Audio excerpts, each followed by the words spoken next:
You're listening to the Chronicles of a Gooner, the Arsenal podcast. I'm Martin Tyler, and you're listening to Harry Symeou.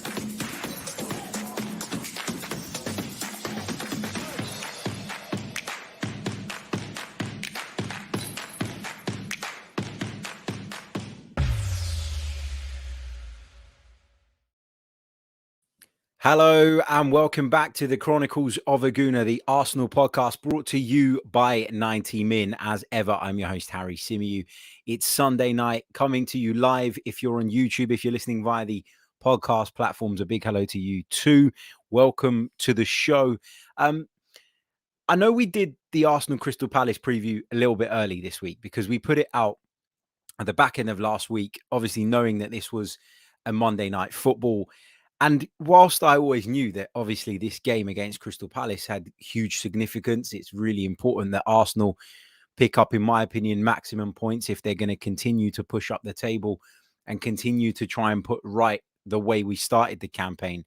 But I think when you look at the Premier League results this weekend, it's now even more imperative that Arsenal not only take maximum points from Crystal Palace, in my opinion, but also manage to do so when Aston Villa visit us later on in the week. We've got 2 home games to come at the Emirates Stadium in the next 7 days.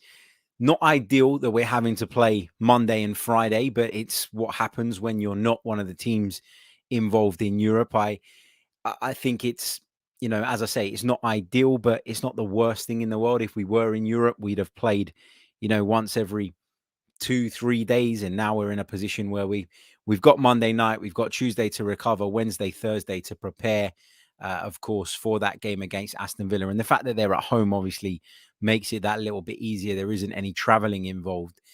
Not ideal that it's off the back of an international break, because we know that after international breaks, players come back with varying levels of fitness.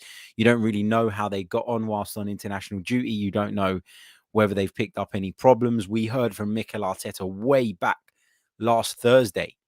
So between Thursday and Monday night, when the game takes place, obviously a lot can change. So if there are any surprises in the team selection, or if Mikel Arteta, having assessed the players upon their return to London Colney, feels that there are certain individuals that are not ready and that there are certain individuals that just aren't quite 100%, then we kind of have to just accept that, in terms of, I think, just trusting in the manager's decision, right? Because as I say, we've heard in the press conference that Gabriel Martinelli's a doubt, and other than Granit Xhaka, there is no serious concerns. But of course, as I say, a lot can change. And Mikel Arteta did point out, didn't he, during that press conference, that actually a lot of the players hadn't actually returned yet, and that he was waiting for them to return to training. So as I say, a lot could have changed in terms of who's fit, who's not, who's 100%, who's not 100%, who's sharp enough to play and who isn't. So I wouldn't be surprised if there are a couple of bits in the team selection tomorrow that maybe raise a few eyebrows off the back of an international break and the challenges that come with that.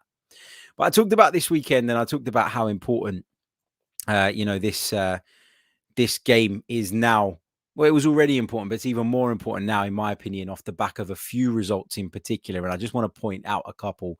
And we'll talk through a couple of those games as well. And I wanted to start off with the game between Leicester City and Manchester United, because for me, it wasn't a shock, because obviously Leicester City have shown over the years that they're a very, very good side. Manchester United have shown under Ole Gunnar Solskjaer on multiple occasions that they are a little bit unreliable, that they are a little bit kind of, temperamental in terms of their form. They can be a little bit hot at times, and they can blow cold equally at the same time. So it's not a shock that Manchester United lost. But what did shock me is when you think about how much Manchester United have been talked about this season, especially before the campaign kicked off, when Cristiano Ronaldo, or right at the start of the campaign, I should say, when Cristiano Ronaldo joined the club and Rafa Varane had come in, and people were looking at them last season, having finished second, and really feeling as though Manchester United could potentially push for the title. I think a lot of us still thought that Ole Gunnar Solskjaer would probably be the reason that they fall short. But the fact that they had done what seemed like some really good business. Jadon Sancho had come in as well. And, granted, he hasn't really set the world alight just yet, but I'm sure he'll come good. You thought that Man United would be in a different league to us. You thought that Man United would be punching at a completely different weight. And look, despite Arsenal losing, 3 of their first 3 games, Manchester United have lost twice now. And if Arsenal manage to beat Crystal Palace at the Emirates Stadium on Monday night, we will be just a single point behind Ole Gunnar Solskjaer's, and I'd say it with quote marks, title challengers. So, this is the point I was making right at the start of the season. Okay. You can overreact on one-off results. You can throw your toys out the pram. You can talk about how poor the start was, but given the competition, the fierce competition in the Premier League, if you can string a run of results together, and Arsenal have strung a run of 4 decent results together, 3 wins and a draw in that's a 10-point return from a maximum of 12, then you can close the gap. And if Arsenal, as I say, can pick up maximum points against Crystal Palace and then do the same against Aston Villa, I'll tell you what, we'll be right in and amongst it. And I do genuinely believe that. Will it be frustrating if we miss out? Yes. Will it be disappointing? Yes. And does it make our task harder? Of course, over the course of the season? Yes. There's no getting away from that. But the way this league is nowadays, it isn't so unusual for you to lose to somebody that you maybe didn't think you'd lose to. The competition is so fierce. Anybody can beat anybody unless you're Norwich or Newcastle. But we're in that kind of place where so much can change so quickly. And if you can string various runs together over the course of the season, then you stand a good chance of being there or thereabouts. And I talk about, Man United, 14 points. West Ham United got a really good win today, didn't they? At Goodison Park. 1-0 win over Everton, completely deserved 1-0 win, by the way. They're another side who people have talked about having a really good start to the season, in contrast to our poor start to the season, who we could move to within a point of. Brentford, we can jump above Brentford. I know that doesn't really say much, a newly promoted side, but again, people have been waxing lyrical about them. Brighton and Hove Albion, last week it looked like we were a million miles behind them in terms of quality when they basically played us off the park at the Amex Stadium, but we can move to within 2 points of them. And the fact that a team that looked like they were in fine form, like Brighton have since the start of the campaign, can go to Norwich and be held, again, backs up what I've been saying about the results. You look at Leeds United, who were very, very difficult to play against last season and found themselves losing to Southampton at the weekend. It's such a difficult league. And for me, it's becoming clearer and clearer. And I was probably guilty of including Man United in this list maybe at the start of the season. I said that there was a definitive top 4 in the Premier League. I think what you're starting to see is actually there is 3 teams in Manchester City, Chelsea, and Liverpool that are just on that level above. Manchester United, who I still think will finish in the top 4, by the way. But it's, you're seeing the levels. And outside of those 3, City, Chelsea, and Liverpool, I think anybody can drop points. And I think because of that, it doesn't mean you've got more margin for error. I don't want to put it that way, because you don't want to go into games with the idea that dropping points is okay. But you kind of need to get yourself... when I say you need to be realistic about the Premier League and realistic where we are, things change so much from week to week that you cannot rule Arsenal out of finishing in the top 6 because we lost our opening 3 games. Because if we do manage to continue this positive run of results, and I'm not mucking about, I'm not making excuses for Arsenal in advance here. I don't want 4 points from Palace and Villa. If Arsenal have ambitions, aspirations, and hopes of qualifying for Europe again next season, we need to take maximum points from these 2 games. And if we do that, we'll be in a great position. We'll be right there in and amongst it, in and amongst the race, challenging, pushing hard. And I said over and over again, right at the start of the campaign, we were much improved in the second half of last season, but we only performed that way for half a season. We only managed to grind out results when we weren't always playing that great in the second half of the season. And so if we can extend that to being 2/3 of the season. We know this team are not good enough to maintain it for an entire season. I mean, if you look at that rate of return from those last 4 fixtures, 10 points from 12, if you were to continue that run of return or that rate of return over the course of the entire season, you'd win the title. That's title winning form. We're not at that level, though. Therefore, it's not strange to see Arsenal drop off at certain points and to see the form dip. But if we can just extend what we managed to produce for half of last season to 2/3 of this season or something there or thereabouts, we will be right in there with a chance. And once we get ourselves back into Europe, it lifts the club, it lifts us financially, it lifts us in a number of different ways. It lifts the status of the club again. It becomes easier again to attract players. It becomes, it would be a sign that Arsenal are back at least on the right path. Probably won't be the Champions League. In fact, I'm certain it won't be the Champions League. It will be the Europa League. But it's something. It will be getting us back on track, and the Europa League would give us another opportunity to get back into the Champions League, aside from managing to finish in the top 4.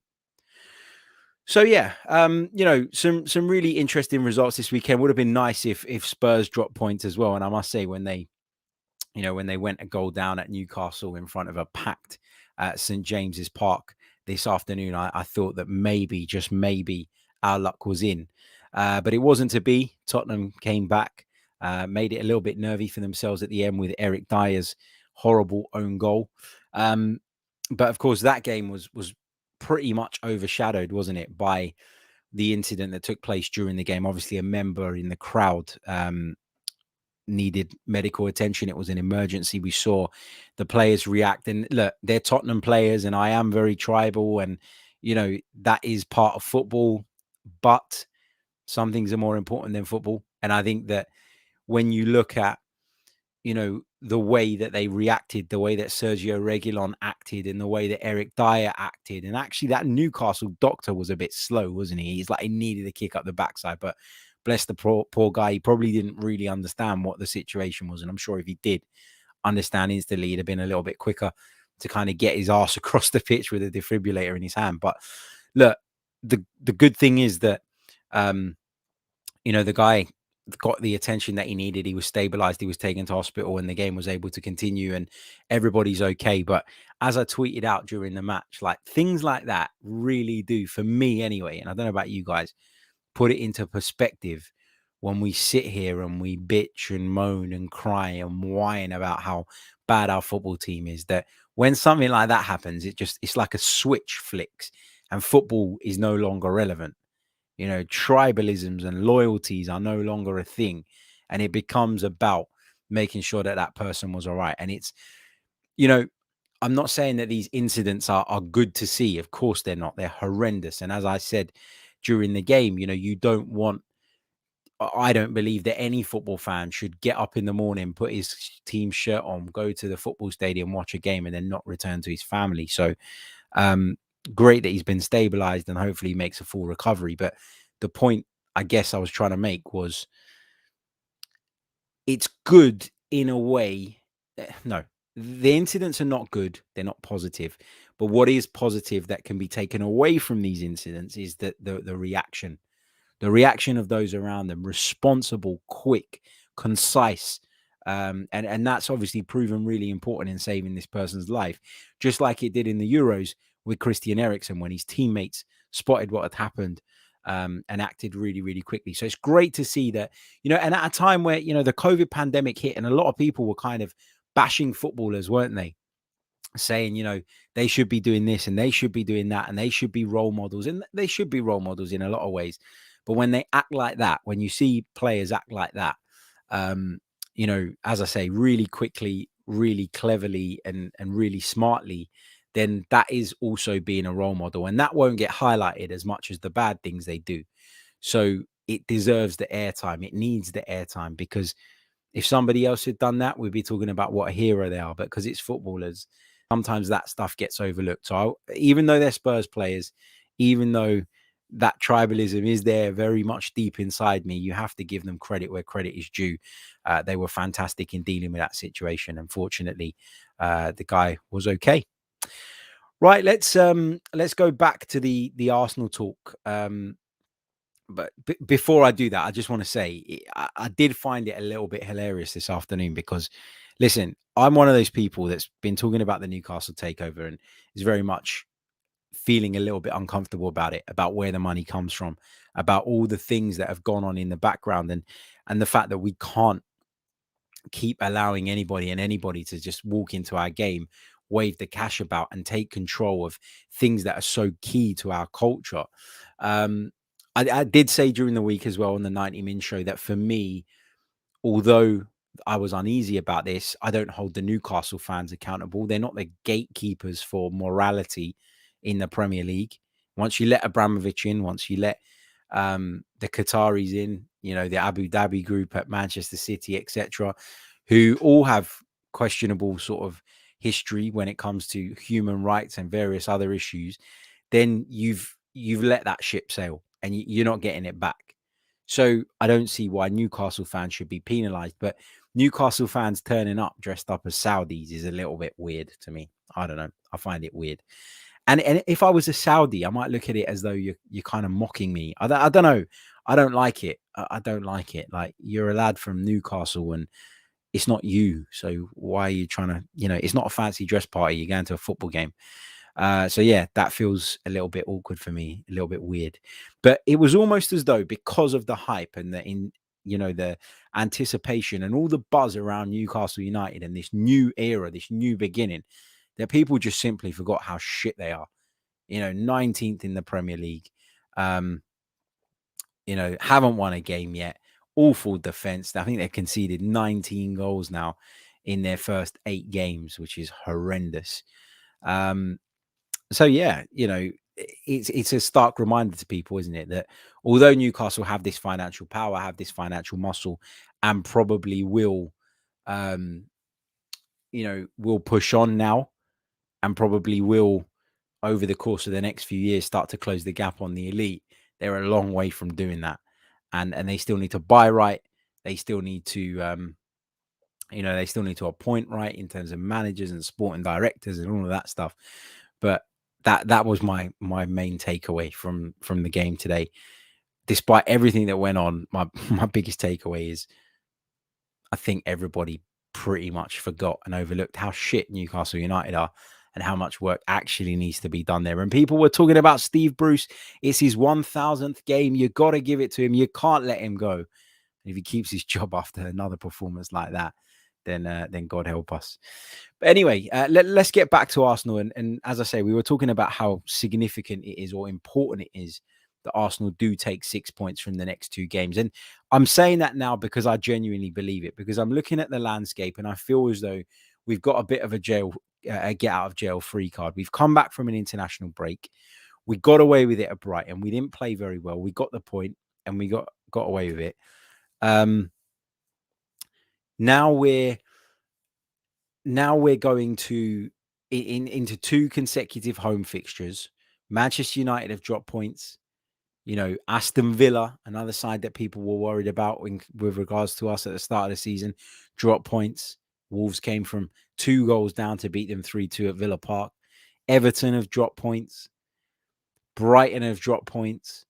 Brentford, who are in and around us, have dropped points. And it feels like we've got an opportunity now, as I keep saying, with these 2 home games to really take advantage and almost erase what happened. Not erase it, because it will still be there and obviously we'll still remember it, but as in kind of almost level out the poor start, because the fixtures that some of these teams have got coming up means that some of them are going to meet each other, and it's an opportunity for us now to really push on and pull back or kind of close the distance or the ground that we lost in those opening weeks of the season. So it's massive for me, and I promise you, you're not going to hear me saying if we drop a couple of points that it's acceptable. Sometimes in games you can look at a game in isolation and say we were lucky to get a point out of that, and we probably should be quite satisfied with that. But overall, the return needs to be maximum points for me if Arsenal are going to stand a chance of staying in and around the top 6 for the entire season. Because if you look at last season, we kind of made a bit of a late rally, bit of a late push. It wasn't enough in the end, but we started to pick it up towards the back end of the season, and we went on a bit of a run, and people started to take us seriously.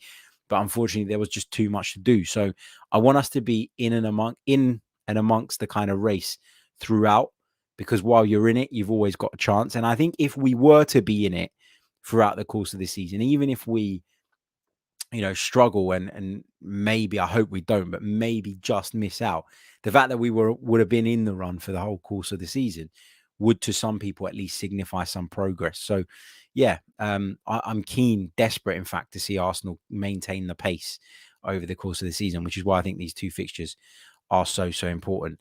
Let's take some of your comments from the live chat. Let's see what you guys are saying. Don't forget, if you haven't done so already and you're watching us on YouTube, please do hit the like button.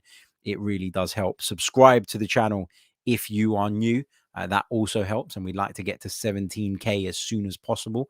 As I said to you guys the other day, it slowed right down in terms of YouTube subscribers during the international break, which I kind of expected, but let's pick it up again.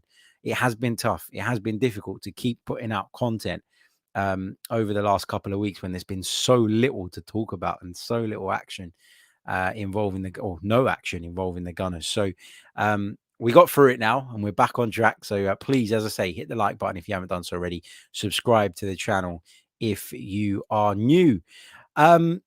Let's go over then and take some of your comments. Let's say a few hellos as well to Dubs, to Fala, to Matt, to Trini, to Shabihi, who's joining us from the States, to Luke, to Josh. Hope you guys are all well. Let's see what we've got. Namara says, with the Arsenal players that went on international duty, do you think we can win Monday's game? We've got to believe, if we've got aspirations of getting into Europe, we've got to believe that we can beat Crystal Palace at home. And look, one of the things that surprised me a little bit when I was looking into Crystal Palace and we were putting together the preview shows, which you can find on the channel. If you're a podcast listener, it's the last couple of episodes in the feed. I was joined by Harvey Jones from the Red and Blue site, and we talked quite a bit about Palace's season so far. It was a very Palace focused show so that we could try and give you a bit of an insight as to how their season's gone so far. Because I think it's really easy to just look at the table and say, well, they're in this position, they've accumulated this amount of points, therefore this is their level. Because for me, what Harvey was saying didn't really reflect the league position, didn't really reflect the fact that they've only won one game so far this season. They are in 14th, but 7 points from 7. If Palace were to maintain that level, and I'm talking about maintaining levels because I was talking about it with Arsenal earlier on, but if Palace were to continue to average a point a game, 38 points, I think, means they're safe. And that will be I almost said Mikel Arteta. That will be Patrick Vieira's remit this season, will be to keep them in the league, because there's been a lot of change, a lot of turnover there. Obviously, a lot of old campaigners have kind of moved on. The manager, Roy Hodgson, who I've always felt would keep them in the division, has moved on, so that Palace can try and take this project forward and maybe accelerate their progress a little bit. But they are a team very much developing. They are a team very much still learning. I don't want to say this because I don't want to curse it, but I've not been that impressed with Patrick Vieira as a manager up until this point. But that doesn't mean that he won't go on to be a good manager, and that doesn't mean he can't get a result at Arsenal tomorrow. But we've got to believe that we can win this game. I absolutely believe that we can win this game. And quite frankly, we have to. So, I do think we can win it for sure. Yo-Yo says, I personally don't trust Arteta to take advantage of any of the slip-ups. Nishith says, Arsenal have won all of their Monday games in the Premier League, apparently. Is that true? Surely that can't be true, is it? I'll have to look that up. Let's see. Big hello to Omar, who says, don't have power at the moment, so using the little data I have to watch this. Thank you, mate. And if it does cut out, I hope you get to catch up with it later on. But wishing you all the best, man. And thank you so much. I can see there's a few dislikes on the video. Not sure why. Was it something I said? Let me know. Yeah, feel free to tell me in the comments. Let's see. Going back to Manchester United, just briefly, Trini Gooner J says, I said that United were going to struggle this season. Sancho isn't going to get Dortmund numbers because he won't be given much space to change games, and Ronaldo's ineffective in that team. Nishis says, yikes, why have people dislike was Harry late? I was a few minutes late. Hope that's not it. What else have we got? Brad Lynch says, hate to say it, but tomorrow has draw written all over it. Hope I'm wrong. Feradoon says, Harry, your justification doesn't change the fact that we are not playing good football. So going back to what I was saying about how this league is the way it is and it throws up results every weekend that can potentially change the course of a race. Look, I'm not justifying where Arsenal are at. I'm not justifying, or making excuses for the fact that Arsenal aren't playing as well as they could be. That is not what I'm doing at all. All I'm saying is that while you still have a chance of achieving something, to have a meltdown at every small hurdle feels over the top and feels unnecessary. And we've seen it time and time again in this league. I mean, last season was a disaster campaign, probably the worst I've ever seen as an Arsenal fan. As an Arsenal fan of 25, 26 years, that's the worst campaign I've ever seen. But we were still, when you look at it in context, 6 points off of the top 4, which is not the end of the world. So the point I'm making is, even if you're not at 100% every single week, this league will continue to give you opportunities for you to make up gaps. And if you can find periods of the season where you can put those runs together, and as I say, if you can expand that run that we did at the second half of last season and make that 2/3 of the season rather than half the season, or even slightly less, you stand a really good chance. The other thing as well with Arsenal this season is we've only had one draw. And I know, you can look at that in two ways. You can look at that as a bit of a double-edged sword. If you're picking up draws when you're not playing well, it means that you're resilient, etc., etc. But one win is worth 3 draws. So, you can draw 3 games and win 1 and get the same return points-wise. So, again, the fact that we're not drawing a lot of games means that if we can continue, again, not to draw too many games, and even if we do lose here and there, but we manage to pick up wins and put little patches of wins together, then that is equally as powerful, if not more. So, yeah, I'm still quite optimistic about our chances of finishing in the top 6. I really am. Luke Williams says, if we get back in Europe and this season are at least competing for the top 4, then surely that's progress. Agreed. What else have we got here?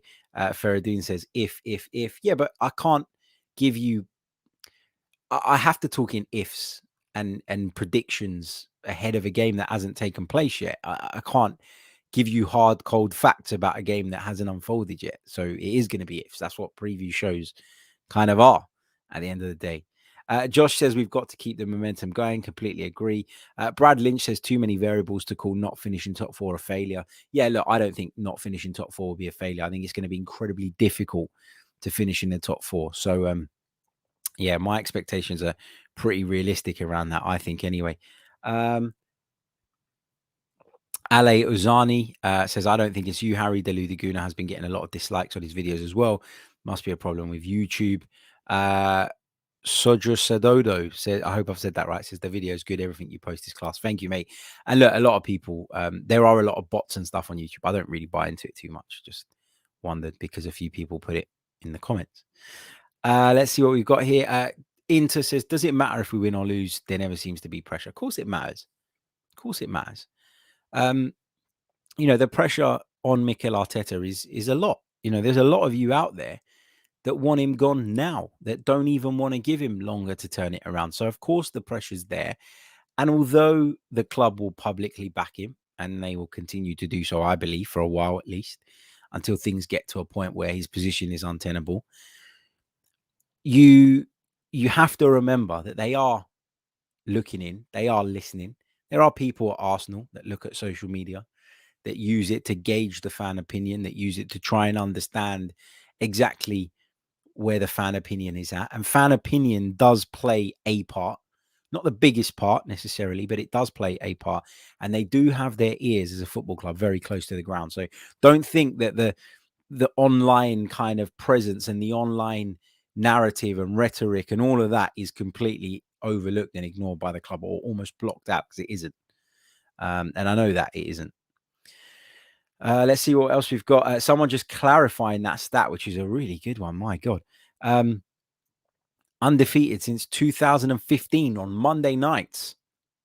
Wow, that's good. Good sign. Harry Thomas says, "What's going on with the Loan Watch program, Harry?" Yeah, we need to do a bit more of that.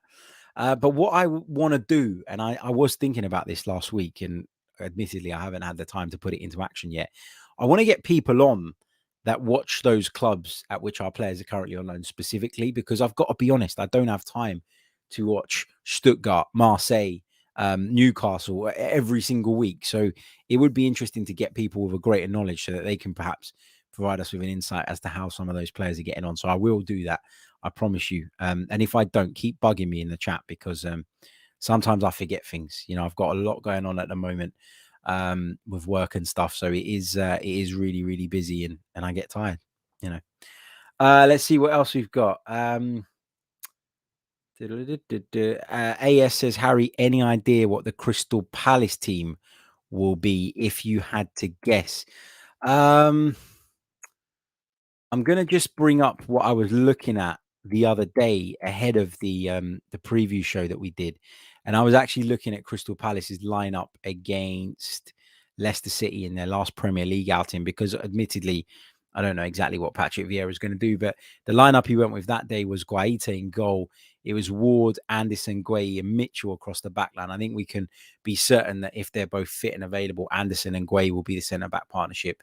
They have been pretty much all season. In midfield, he went with Gallagher, who's been brilliant, MacArthur, and Milivojevic. I think that'll probably be very similar. Kuyate's on the bench. Will Hughes is there as well, someone he could use. He's got Michael Olise, who could come on the bench. And then the front three is probably going to be Zaha, Ayew, and one of Benteke or Edouard. So I think that's as close to predicting it as I'm going to get. But again, there'll be people out there that can probably give you a little bit more insight into Crystal Palace. Let's see what else we've got in the comments before we wrap up this edition of the podcast. Yo-Yo says, all I want is for Arteta to develop at a faster rate than the squad. Otherwise, Arsenal will stay going nowhere fast. Oliver, who's a Crystal Palace fan, joins us in the live chat. Oliver, welcome to the program, mate. He says, hi, Palace fan here. Vieira coming back to win. No respect going to be shown by him. I hope so anyway. If you lot win, Vieira is more of an Arsenal legend. He'll always be more of an Arsenal legend anyway. And he also goes on to say, I assume it's going to be the same team as Leicester. There you go. Straight from a Crystal Palace fan. I'll take a couple more questions, actually, before we do wrap up. Simpy says, are you going to the game, Harry? Yes, I am. I will be there. I'll be heading over there from the office. Probably try and get there a little bit early tomorrow, if I can, work permitting. Maybe grab a drink or something before the game. Let's see. Because I've had one of those Sundays today where... Do you ever get those days, right? And those of you who don't have kids won't get this, but and you're probably glad that you don't get this, but do you ever have those days where your kids just irritate you? Not because they're any different to the way they are on any other day, but because you're tired and you've had a long week and you've got an incredibly long week coming up and you're trying to get as much rest as you can, and you're being a shit dad because all you want to do is sit and watch football from the morning to the evening. I've had one of those days today and I just need a break, and I can't wait to get out to the game tomorrow night. And obviously the fact that we've got another one on Friday means 2 games. So looking very much forward to that. Matt has a question on Ivan Toney, who I had quite a lot to say about a few weeks ago, didn't I, when he came out and criticised Arsenal. He says 2 goals in 8 games. Was Ivan Toney overhyped? I think to say he's overhyped is a bit harsh, because I think he does bring a lot to the team as well as goals. I think he's really key in kind of leading the line for Brentford. And I think him and Mbeumo are a very, very good partnership. But my point was a few weeks back that he isn't in a place where, in my opinion, he's got the credit in the bank to come out and criticize fellow professionals, especially ones like Pierre-Emerick Aubameyang. I know he didn't say his name directly, but he said something as though, or he was talking about Arsenal strikers not being what they used to be. And I know that he didn't play that day, Aubameyang, but it felt like a general comment aimed in Arsenal's direction. And for me, it was kind of like, well, who are you to be saying that? And I think that there's a tiny part of me that wants Ivan Toney not to do well so that he looks like a prat for making those comments. I felt the same about Troy Deeney. Is what it is. That's my tribalism and my inability to be neutral coming through there. But what can I do? What else have we got? Let's take a couple more bits. AS says, what are the key on the pitch battles for you? I think the biggest battle tomorrow is going to be in the center of that midfield. I know that sounds like a really easy thing to say because it normally is in a football match, but the fact that we've got no Granit Xhaka, the fact that Mikel's got a real decision to make, the fact that Lokonga, for me, didn't look great at Brighton, not because he was bad, but because I thought he just didn't really fit into that role very well. And I'm a little bit worried that if Mikel goes with that again, we could see some of the same problems. But equally, do I trust Ainsley Maitland-Niles 100% to do the job? No. El Neni could do it, but he makes us he could do it defensively, but he makes us a little bit one-dimensional, I feel. So yeah, that's my area of concern and the area I think will be key. Look, Palace, if they go with MacArthur and Milivojevic, who are really tough players in the middle of the park, very experienced players, wily old foxes, if you like, and then the industry of Conor Gallagher, who I think has been brilliant since Palace picked him up. I think that could cause us problems. So I'm a little bit worried about the center of midfield. I've got to be honest. Nisha says, will you do match day vlogs? I'm not going to do match day vlogs because I can't be one of those guys that videos myself during the match. How can I watch the match properly if I've got a camera in my face? And no, I can't do that. But what I do when I get to home games, and we've done it over the last few, is that we bring you a little post-match video, which is sort of 5-6 minutes from my seat in the Emirates Stadium once the game's done, to give you a bit of instant reaction because the podcast won't come until I actually get home. So I will put out a short little video after the match. I'm going to do that from after every home game this season, so you can keep you can keep your eyes peeled for those. If you turn on the notifications, you'll never miss one. But yeah, I'll be bringing you those. But the whole match day vlog thing, I'm not really a vlogger, I don't think. Some people do it. Some people are great at it. Some people like them. It's just not me. When I go to the match, I'm kind of like tunnel vision, focused on the game. And the last thing I need is a phone in my face while I'm trying to concentrate on what's happening. But yeah, keep your eyes peeled for those videos. Let's see what else we've got. I'm going to take one final question before we go because I've already run over. But Fala says, Harry, what would be your feeling if Arsenal get a draw tomorrow? Incredible disappointment, to be honest, because I've talked throughout this program about the importance of Arsenal going out there, getting all 3 points and capitalizing on the fact that the teams I mentioned previously have dropped points this weekend. And if you don't capitalize on it when those weeks come along, and they won't come along every week, then you're going to struggle and you give yourself a mountain to climb. And throughout the course of the season, as I keep saying, this league will offer up opportunities that if you want to achieve your goals, such as the competition, you need to grab them with both hands. And I really, really feel like Arsenal in recent years haven't done that enough. And just grabbing that opportunity, not every single time it comes along, but 50% of the time, 60% of the time can be the difference between you qualifying for Europe and not. So the margins are really small. And so for me, it would feel like an opportunity missed. It wouldn't be the end of the world. And now we're doomed and our season is going to crash and burn because, as I keep saying, I think those opportunities will present themselves again. But when they do, you got to take them. And there's only so many times you can spurn them and pass them up. So desperate to see Arsenal take them. Desperate to see Arsenal pick up 3 points against Crystal Palace and followed by another 3 points against Aston Villa. And then we can have a look at where we are. Because I think if we do that, we'll be in a much better place. And I think the mood, I'm not going to say the mood, they're not glam fixtures where you go, oh, you win that and it boosts your whole season. But the mood around the club will, even with those who are still a little bit apprehensive, will lift that little bit more. And the higher the mood is, the better the mood is around the place, the more positive we are as a fan base, the more that comes through in the stadium. I think that the better chance we have of achieving what we need to. So yeah, that's where I'm at. Let me just take this one from William because I haven't seen a question from William in the stream, so I don't want him to feel like I'm missing him out. This will be the final one before we wrap up. But William says, we've won some games, but aside from the first half performance versus Spurs, the other Premier League games have been subpar, in my opinion. I think another manager could easily get more from these players. Thoughts? My thoughts on that, William, are mixed. Because I do think that there have been certain things that Mikel Arteta has got horribly wrong. I think there have been issues at times during his tenure where you've looked at the team and gone, is there a lack of motivation there?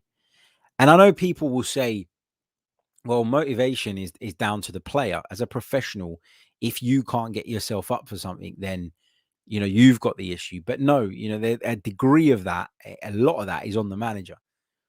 Does that team talk that Mikel Arteta gives some of those players, does it give them the boost that they need to go out and start a game like a house on fire? And I think there's been times where it clearly hasn't worked, clearly hasn't had that desired effect. Do I think tactically he's been lacking? Yeah, I do. I think there have been times where he's got it tactically wrong, and I've pointed that out on multiple occasions on the tactical analysis shows that we've been doing after each Premier League game. Again, people would tell you that I ignore the faults, but I do a show based around them once a week. So it's not, I'm not blind to it. I see it just like everybody else, and I'm equally as frustrated about it.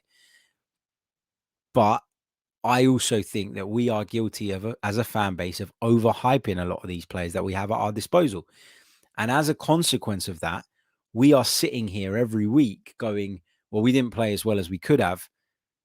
And it's on the manager, and it's on this person, and it's on that person. When actually the fact is that some of these players are just not good enough to deliver it every single week. And I know this makes people feel uncomfortable. Well, I've had tens of people DMing me whenever I mention this, but are Bukayo Saka and Emile Smith-Rowe good enough to deliver at the highest level? And by deliver, I mean score goals, create goals every single week. I'm not sure that they are. I think they're on their way to getting there, and that's great. But they should be players that complement a more experienced group, players that come in and out, that develop, that learn, not players that you rely solely upon.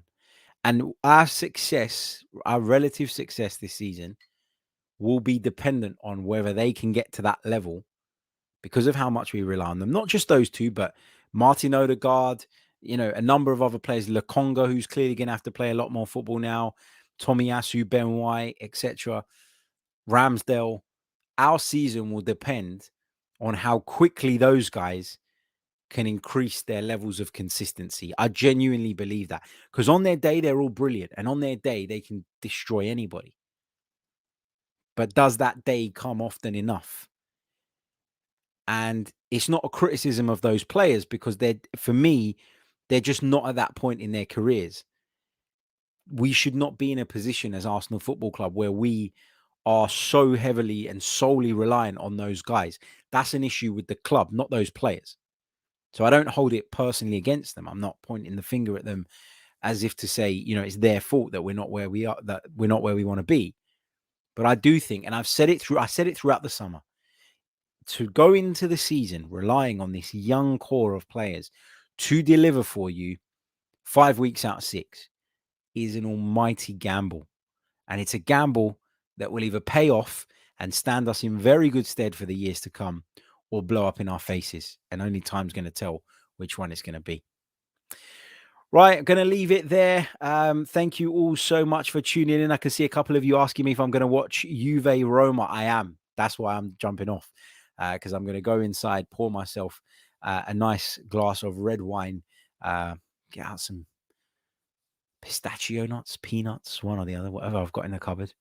Put my feet up and sit and enjoy some Serie football. I do love a bit of Serie on a Sunday night.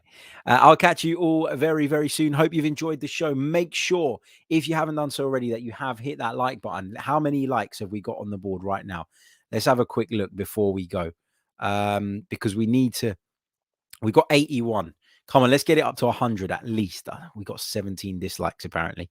Oh, well, sorry. But yeah, hit the like button. Let's try and get up to 100 likes. We're around about 19 away. That would be great. Like.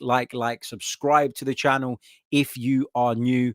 We'd love to have you. If you want to go on further and become a member, you can do so by clicking on the link in the description. I'll be back tomorrow. I'll be bringing you a post-match reaction video from inside the Emirates Stadium as soon as the game ends. And then when I get home, it'll probably be around about 11 o'clock. We'll be going live for our post-match reaction podcast, the tactical review show will come on Tuesday, and we're back with a full week of content with Arsenal back in action. So very much looking forward to this week. Catch you all very soon. Enjoy what's left of your Sunday evening if you're joining us live. If you're listening to us via the audio, happy Monday. Catch you all soon. Bye-bye.